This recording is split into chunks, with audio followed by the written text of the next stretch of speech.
To most, the cold is simply an element, but to one legendary figure, this was a weapon like no other. With armor and a blade each forged from magical ice, he would wield godlike powers.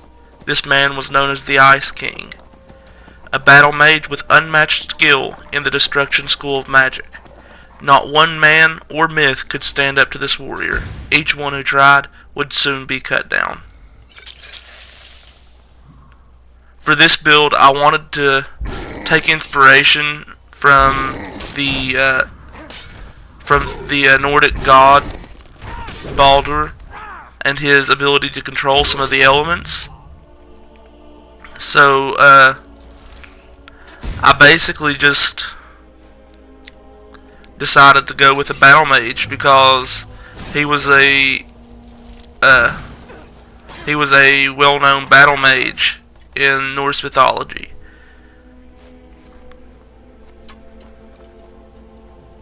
I decided on the playstyle to just cast Frostcloak, dual cast it, and then after that I would just basically function as a normal warrior, because the rest of the frost spells didn't seem to do that much damage to the enemies, and the only enemies that I really ever needed to use them on were the ranged enemies, such as dragons and bandits with arrows. And even once I got farther into the game, the bandits with arrows, I just switched over to bum rushing them and then slicing them up. I think the best way to play this character is just to rush the enemy and attack with the dual Frostcloak already up. That is because just by standing near them you can do frost damage as well as the damage that you're doing with your sword, and you also have a chance to paralyze because I took the Deep Freeze perk in the Destruction skill tree, which gives you a chance to paralyze enemies when they're at low health, which is very useful in certain situations. I poured quite a bit of points into health for this build and into magicka. I think I put 10 points into stamina, but after that I went ahead and I put the rest into health and magicka. I tried to split them up kind of evenly until I got to enough magicka to where I could dual cast Frostcloak without any enchantments on, and then with my enchantments it helped out. But for crafting my gear, I decided to use Azadal's equipment to enchant everything, and for the crafting itself I used a craftsman set that I used by enchanting with Azadal's set. I basically just, whatever enchantments I needed I threw on my gear. So for the craftsman stuff it was just fortify alchemy and fortify smithing.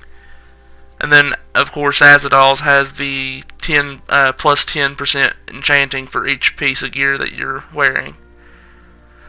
For the boots, I did go ahead and throw some carry capacity on so I could carry more ingots and stuff while I was in cities.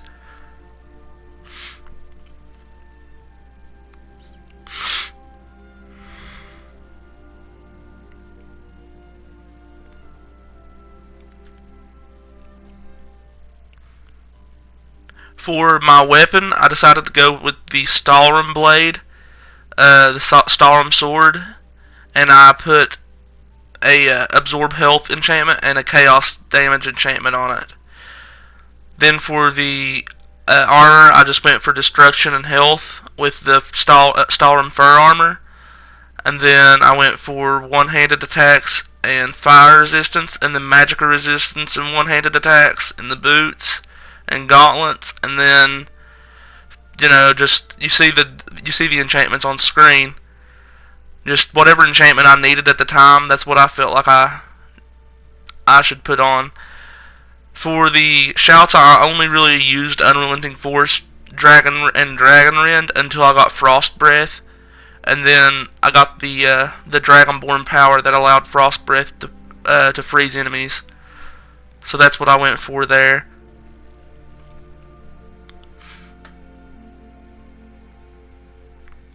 For powers, I went with the Secret of Arcana power from the Dragonborn DLC, because that was really the only power that I had. The one-handed skill tree, I went for 5 points into Armsman, and then just went up the middle branch until Savage Strike and Critical Charge. And then for heavy armor, I took 2 points in Juggernaut. Smithing, I took Steel Smithing, Arcane Blacksmith, and then went up the right-hand branch until I got to Ebony Smithing, which allows me to increase my armor. Then for Enchanter, I just took the 5 ranks of Enchanter and then went up both the left and middle branches until I got to Extra Effect.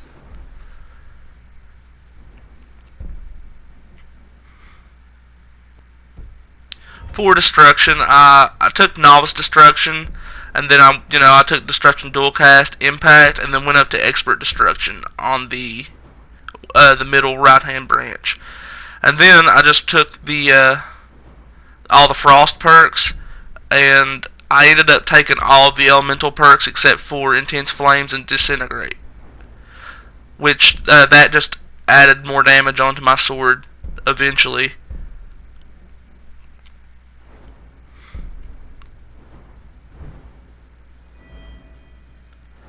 Alchemy, I went ahead and I took the 5 ranks of Alchemist, Physician, and then Benefactor. For Speech, I took 4 ranks into Haggling, Allure, and then Merchant, which that allowed me to increase my enchanting skill. For Potions, what you want to focus on is, while wearing your crafting gear, go ahead and get some Fortify Destruction Potions cranked out, as well as some Fortify One-Handed Potions. These will allow you to do massive amounts of damage. Then you want some Fortify Smithing Potions for when you're upgrading your sword and equipment, as well as you're going to want some Resist Potions. The best ones to use are the Resist Fire, Resist Frost, and Resist Shock potions. And then also there's the Restore Health, Restore Magicka, and Restore Stamina, but you won't need the Restore Stamina that much. And then also you want to keep a good amount of Soul Gems on you at all times to recharge your weapon, since the Absorb Health enchantment does drain your weapon's charge pretty quickly.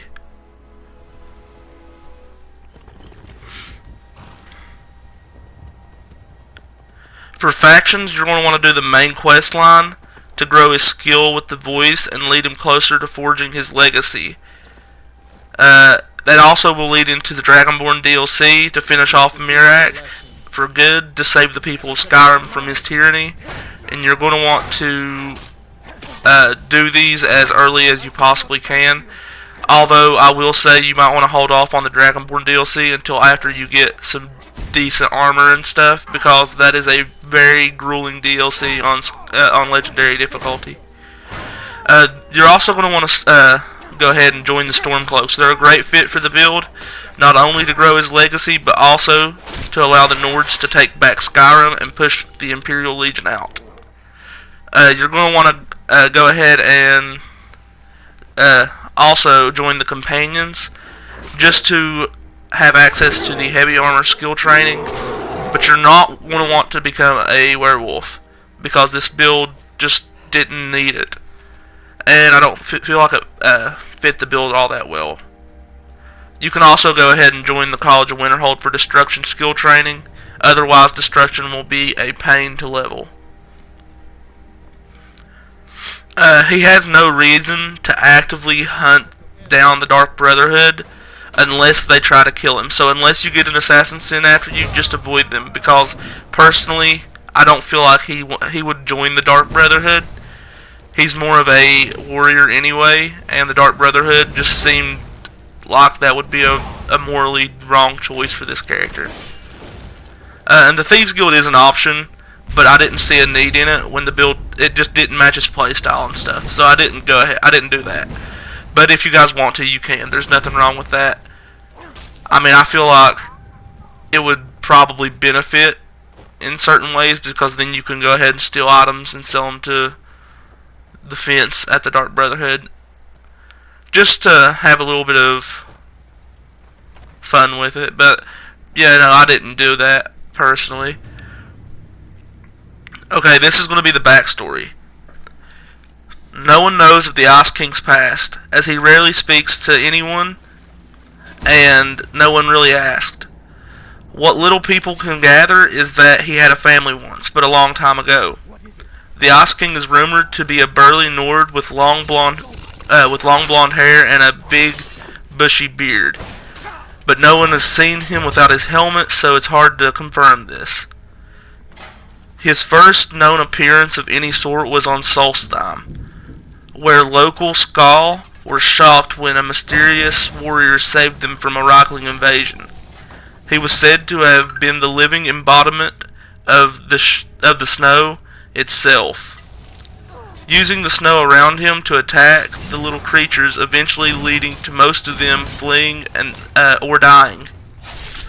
After that, he went mostly missing for a few years, only popping up in rumors and hearsay, until during a scouting trip, a group of legionnaires mistook him for a wounded Stormcloak soldier. They questioned him, but he refused to speak, so the captain knocked him out, and then they threw him on the back of the cart to go to Helgen. And there's where you'll pick up from the character, of course. I find that this character is a very he's a tough build to play early game, but once you get it in late game, he becomes kind of overpowered. Which, that is the goal for this build, was to become really powerful late game, but it still have fun with it early game.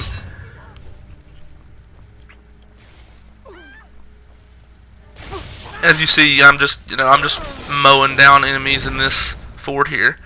But the thing is, you can still die. Like, my magic resistance for fire is really good, but if you step on a shock rune, you can still die pretty easily. Dragons can still one-shot you if they're a legendary dragon. Ancient dragons aren't that bad, but a legendary dragon or reverent dragon will mess you up pretty quickly if you're not careful.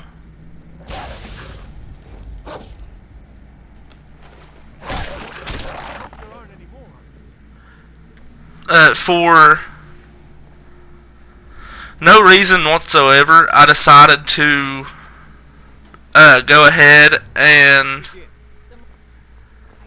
level a bunch of other skills up, just so I could get some extra points. So if you're going to level any more skills, I would suggest going ahead and leveling up some block and also alteration, because these skills will help you early game as well as help you later game too.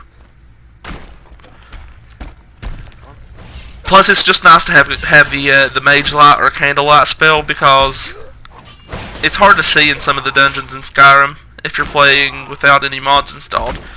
The nighttime isn't very dark, but some of the dungeons can get pretty dark, so it's just nice to have that.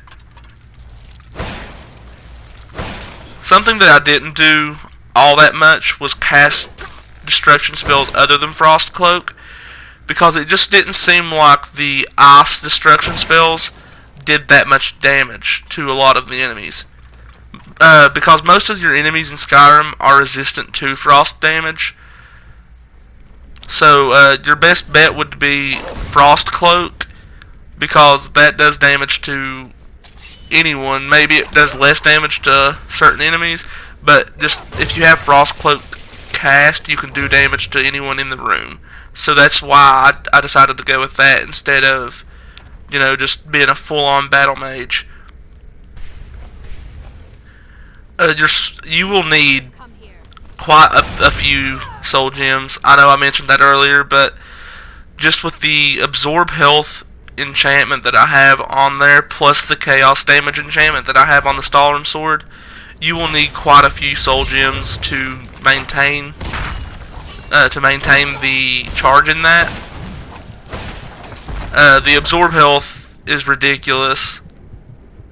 It's very powerful in any stage of the game. So before you get the chaos damage, once you go to Solthiem, I just suggest that you put absorb health and maybe soul trap, fiery soul trap on it, and that will allow you to get some, some decent damage out and also keep you alive. This build is very powerful against low level enemies and even some mid-tier enemies, but higher level enemies such as legendary dragons or high level mages will melt your health. They will absolutely melt your health if you don't pay attention to it. So what I suggest for those is to pop a potion of Fortify Destruction and Fortify One-Handed, and that will allow you to do massive amounts of damage with just like 1 or 2 hits. And that's basically the entirety of the build.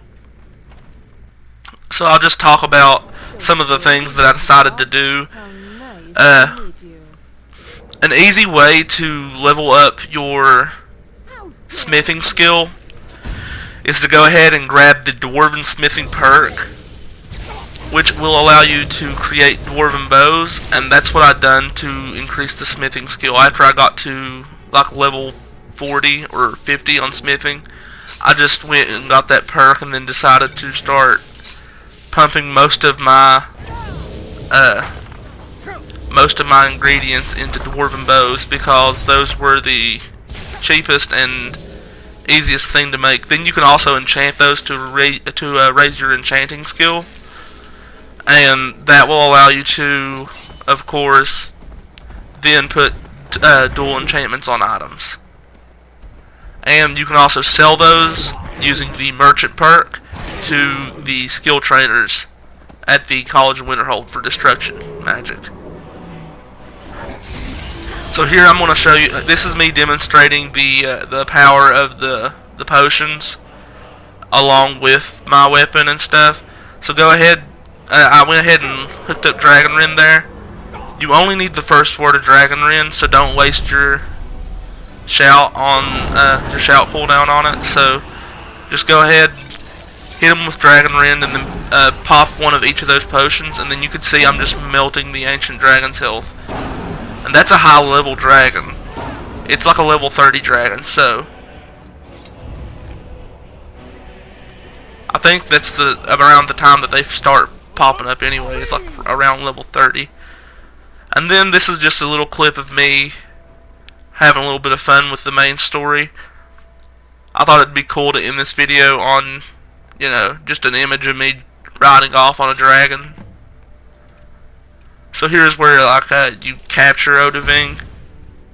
And I actually thought that I was going to have to fight him here, which was funny, because I just thought that I was going to have to end up fighting with him. But no, you could pretty easily get away with just luring him into the trap, as you guys will see me do here.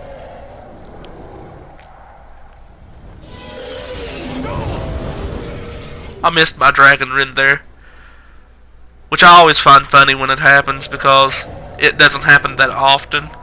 But I get a little bit over my head, and I try to knock him out of the sky with Dragon Rend, so that causes me to mess up there. Then you can just hit him when he stops there,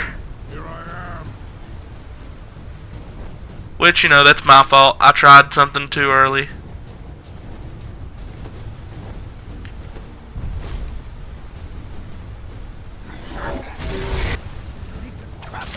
By the way, he does massive amounts of damage, even to me, so you can just imagine how bad that dragon would be to actually fight, because he does a lot of damage and you don't do any damage to him.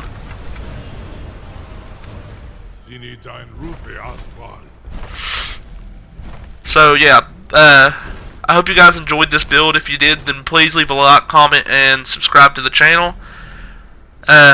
You know, if you leave a comment, I'll be sure to try and respond to you as quickly as possible. And yeah, just peace out. If you like the build, share it with your friends, and I will see you guys in the next one.